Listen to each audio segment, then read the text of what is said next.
Okay guys, welcome to my lecture on the bony pelvis and the anatomy of the pelvis. I'm going to start off by looking at the osteology of the pelvis and then relate some clinical case scenarios to this. And this is just a review for clinical anatomy, so this is suitable for all allied healthcare professionals and students, and also laymen, of course. The objectives, as you can see here in your own time, this is the objectives of my presentation today, and I'm just going to start by giving a clinical case study just to kind of get the feel for the material that we're going to look at when discussing the anatomy of the pelvic region. So a young woman on her way home from a night out slips and falls down a stairwell, falling heavily upon the region of the buttocks. Which bone is the most likely to have been damaged in this common injury, and why? So these are just some kind of clinical scenarios that we can just reflect upon towards the end, just to give us some idea of our clinical anatomy. What bony landmark is normally palpable on the anterior aspect of the pelvis regardless of fat deposition, and why is this landmark important? So we're going to talk about some clinical examinations whilst we go through the slides, and talk about just some clinical features that we can identify on our patients. Finally, just this case study as well I've put here for you. Very common. My background was in trauma and emergency, so very often whilst working in trauma I'd come across this type of scenario. 75-year-old female during her morning coffee slips and falls in the kitchen. When the paramedics arrive, they find that the right leg is shortened and laterally rotated. What is the mechanism of injury, and why is this a classic sign of this type of injury? And this is something that we're just going to talk about more as we go through our presentation today. So just starting off by looking at the osteology of the pelvis, or the bony pelvis itself. So the bony pelvis is made up of the following bones. We have the right innominate, the left innominate, the sacrum itself, and the coccyx. So the left and right innominates, the sacrum and the coccygeal bone. The innominates form the lateral boundaries of the pelvis, of course the outer boundaries of the pelvis, and then joined anteriorly at the pubic symphysis and posteriorly at the sacrum, at the sacroiliac joints that we can see here. So the innominate bones themselves are formed from the ilium, ischium and the pubis, and the function is very much to do with weight transfer and muscle attachment. And here we can kind of see the ilium, the ischium and the pubis are separated, as it were, into their various divisions. And of course we can see the division of the acetabulum formed by the ilium, the ischium and the pubic region.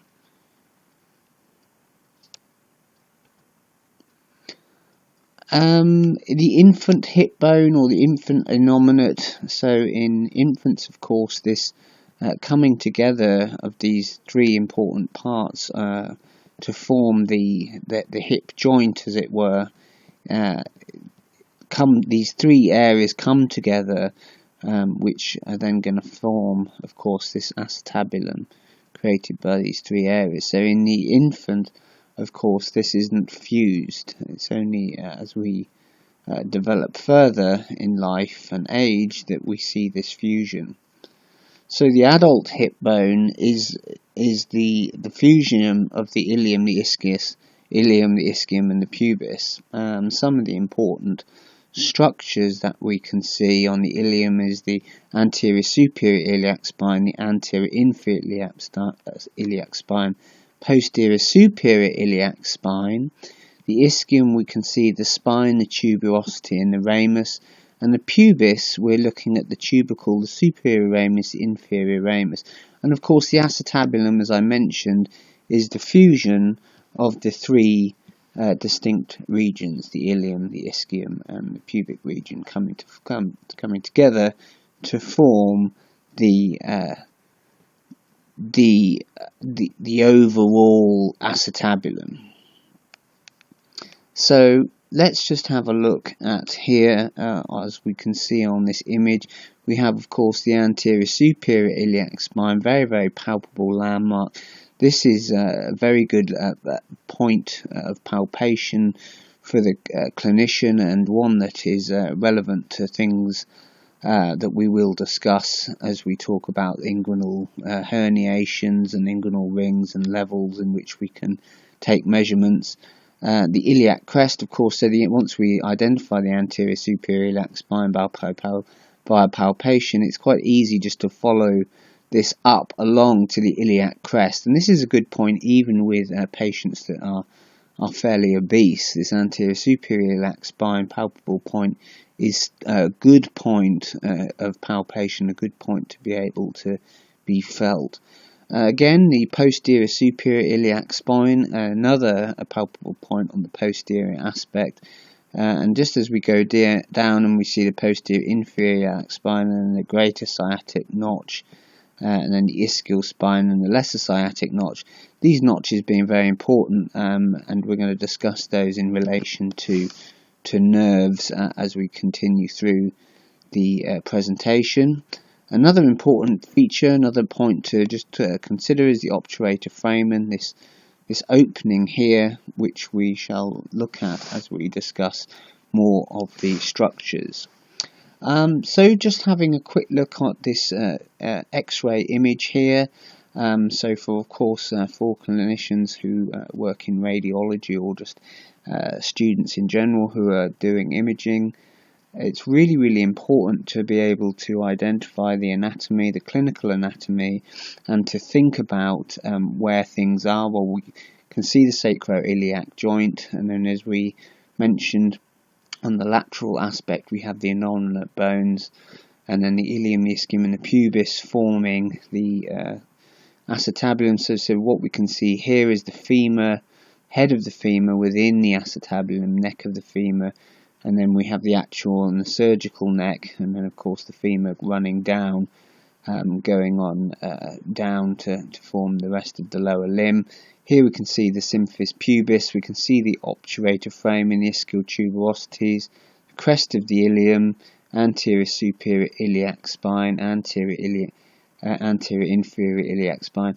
And really, just by having a good understanding of anatomy and just reviewing this, it's really important to for the clinician in order to look for things such as femoral neck breaks and dislocations and acetabular displacement, hip displacement, etc. So really having a very good fundamental osteological backpinning knowledge is very important when not only examining the patient but looking at imaging. I'm also going to talk about the greater and lesser pelvis and the anatomy of the pelvis, so we're going to go through this in more detail. I just want to refer to this image quickly. We have the greater pelvis, or the false pelvis, here marked in the lighter purple, and this kind of darker purple bluey colour we have the lesser, or the true pelvis, formed by the sacrum and the coccyx, and everything else we can see in this lighter blue, the greater or the false pelvis. We can see the ilium and the pubis and the ischium here, and there's this blue area, which will make more sense as we look at this frontal cross section, where we can get a better understanding of the greater pelvis, or false pelvis, or major pelvis, and it's superior to the pelvic brim, which I'm going to explain about the pelvic brim, which is a really important point to do with visceral efferents, afferents, pain sensation, etc. So the false pelvis and major pelvis superior to the pelvic brim, location of some important abdominal viscera, the ilium, the sigmoid colon, and then we have the lesser pelvis, or the true pelvis, the minor pelvis, which is between the pelvic inlet, the brim, and the outlet, and this is the location of some of the pelvic viscera. And then we'll talk about this important line, this pelvic brim, as we go through. So what we're seeing here is we're seeing like an anterior view, and this is like a coronal section, a cross section through, and we can see kind of the head and the neck of the femur have been cross section, transection through, and of course this would be the acetabulum here and the alar of the ilium. So we just have a cross section straight through, and we're looking in at the greater and the lesser of the pelvis and this pelvic brim or this pelvic bowl that we're going to discuss in more detail now. So let's just consider the pelvic inlet and its boundaries. So it's bounded by the pubic symphysis. So let's just have a look and see some of the areas that it's bound by. We can see the pubic symphysis. We have the pecten pubis, which you can see here in blue, and then the arcuate line, which we can see in red. We have the margin of the alar. So essentially what we've got is this pelvic brim just going around from the pubic crest all around the margin of the alar, the promontory, the sacroiliac joint. We just have this formation of this brim, which obviously we're looking into the bowl at this point, or looking into the brim, so above and below the pelvic line, or the pelvic brim. So the pelvic outlet, okay, so now we're looking from underneath. This is an underview, as it were, and this is bounded by the inferior margin of the pubic symphysis, so the inferior margin, the inferior rami of the pubis and the ischial tuberosities, so the ischioramus and the ischial tuberosities, or the sit bones as I call them, and many other anatomists. The sacrotuberous ligament, so here we have the sacrotuberous ligament, and of course the sacrum and the coccyx, which we can see here. So this is the pelvic outlet, and as I say, this is looking from underneath, so we're holding the pelvis up and looking at the underside of the pelvis, looking up into the pelvis, and then of course looking up into the upper border of that. The pelvic joints, so we'll just talk about these pelvic joints. We have the lumbosacro between L5 and S1, so the L5-S1 unification. The sacroiliac, which is a strong synovial joint, there's very little motion in the sacroiliac joint, and it's the junk between the sacrum and the ilium. And the pubic symphysis, which is a fibrocartilaginous joint, which is really, really important because this joint is able to stretch, and of course that's very important in childbirth.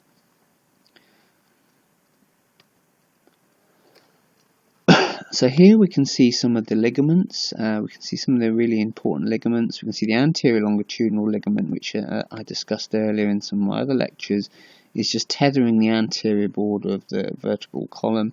And you can see the anterior longitudinal ligament comes all the way down the lumbo and sacral region. And of course, as you'll remember, it also covers the thoracic region as well.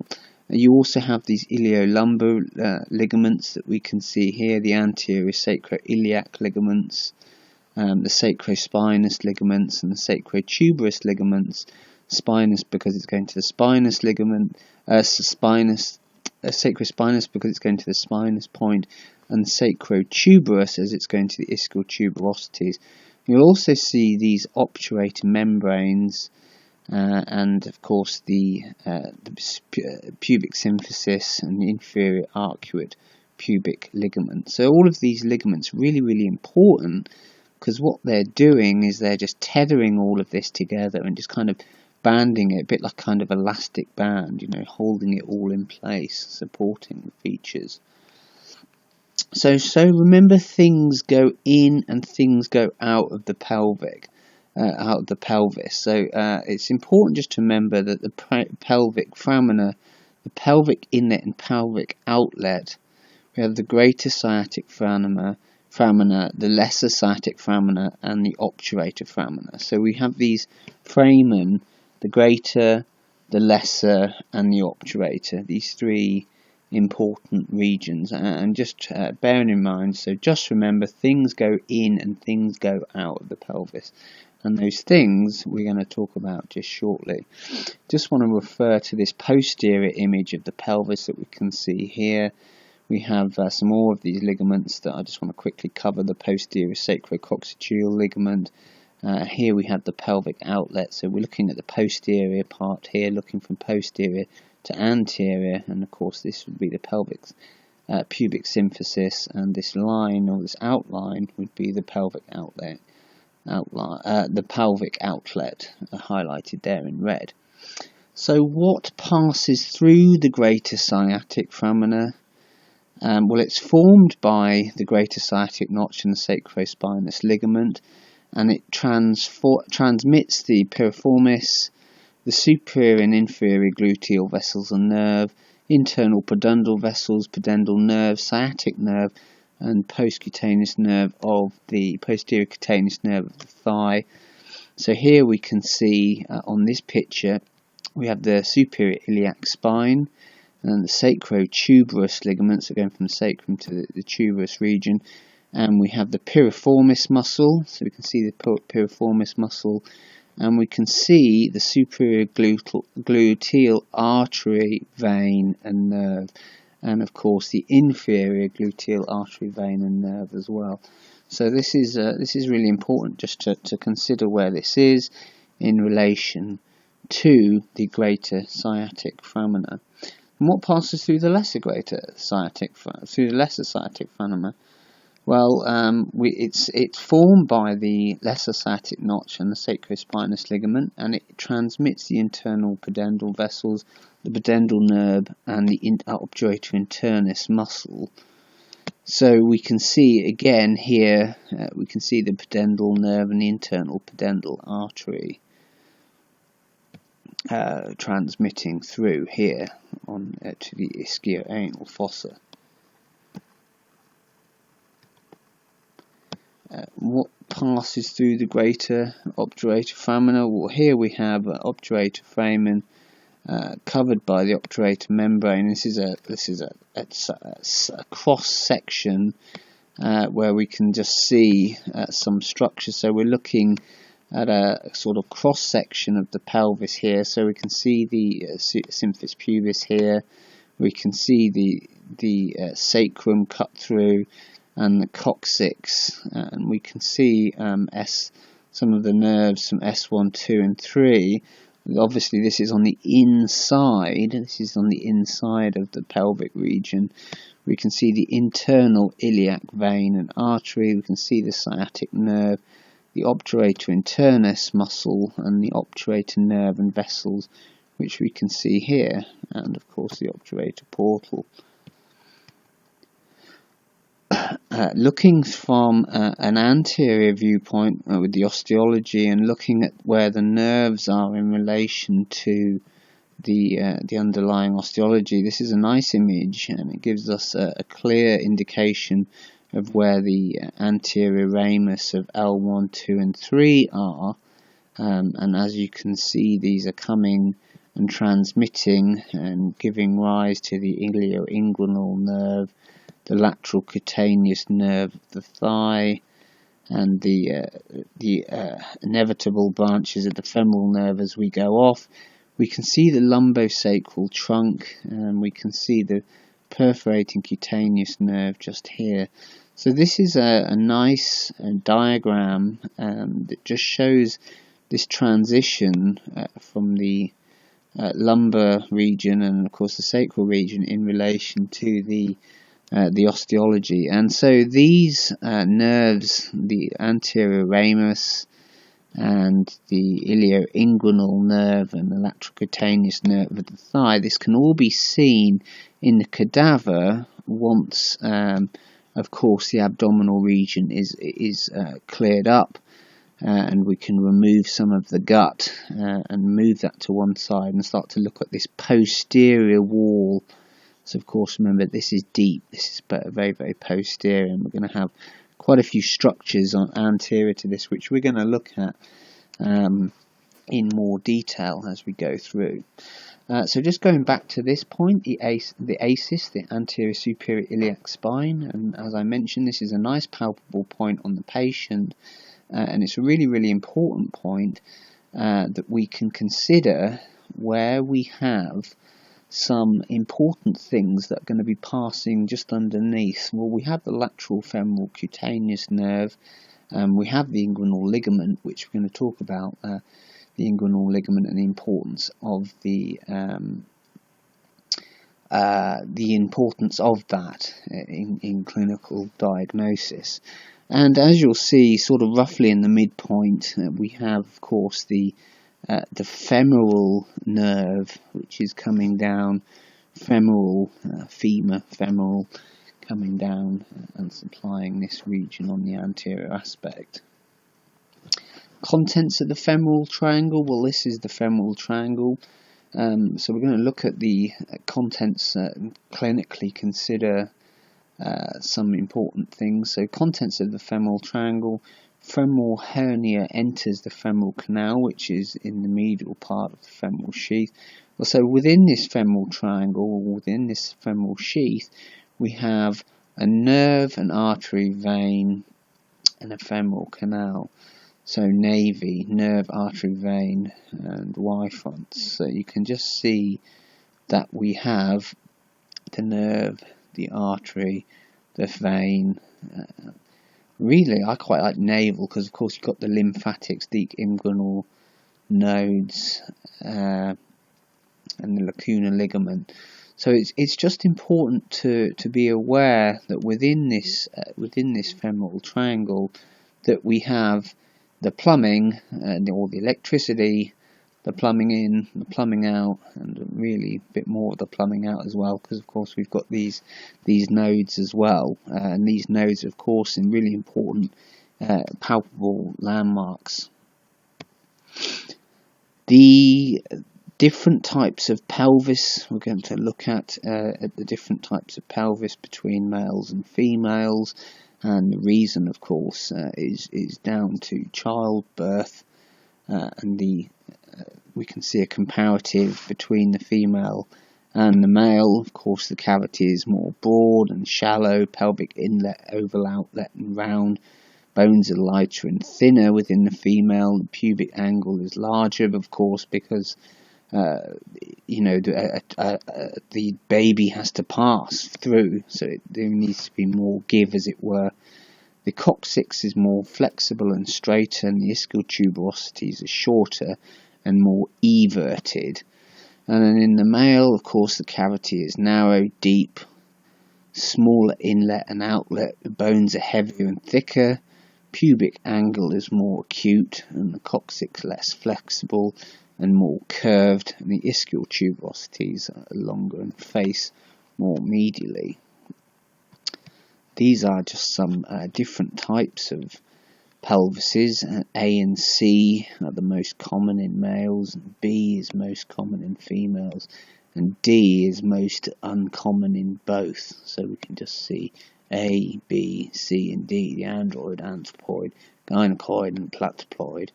Yeah, the D being the most uncommon in both the female and the male, with A and C being most common in males.